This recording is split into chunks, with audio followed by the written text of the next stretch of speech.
Howard most politely shared to me his new location.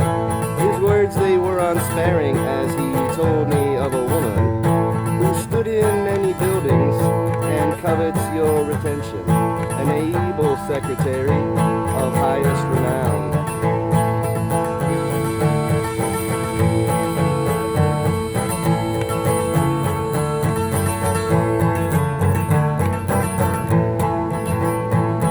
Her riches born of trivia, her trivia deception.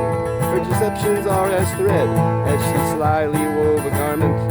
This garment made for burial, for those who serve her child, the tales of whom caused wonder as she raised the mythic captain, whose power was as all the gods, although he never was.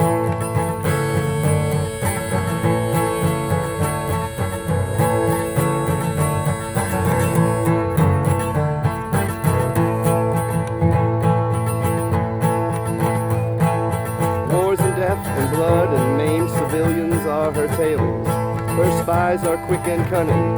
Her gold shall purchase many. Politics her contest, and he asked me if I knew her.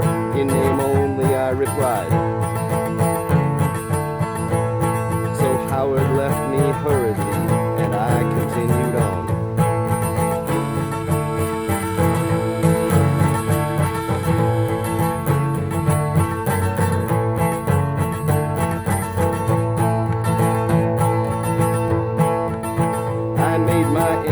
By the weeds, I made my exit by the desert, and I met him at his enterprise, two protective angels with him, and he offered me his dainties from a shining golden sliver, most to be delightful, one to honor Africa, as crumbs laid on his surface. I knew he'd offered others.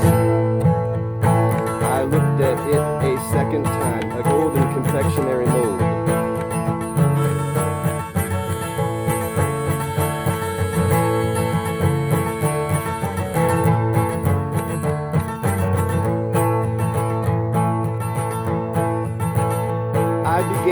Tell him secrets about this woman who lay dying, her wounds to be shared by his family soon enough. He politely refused my speaking, and I refused his dainties. He was busy on the phone, and so turned his face from me.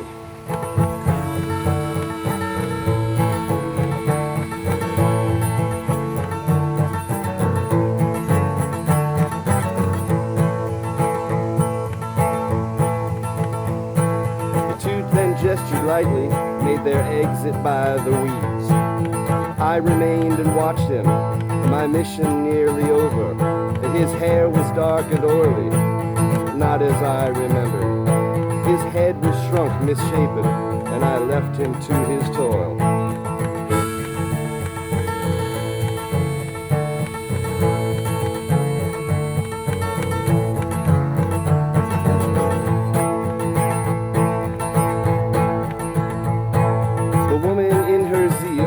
Of her skill to build these dainties, they shall become her own destruction. And I walked into the desert, and I've journeyed long to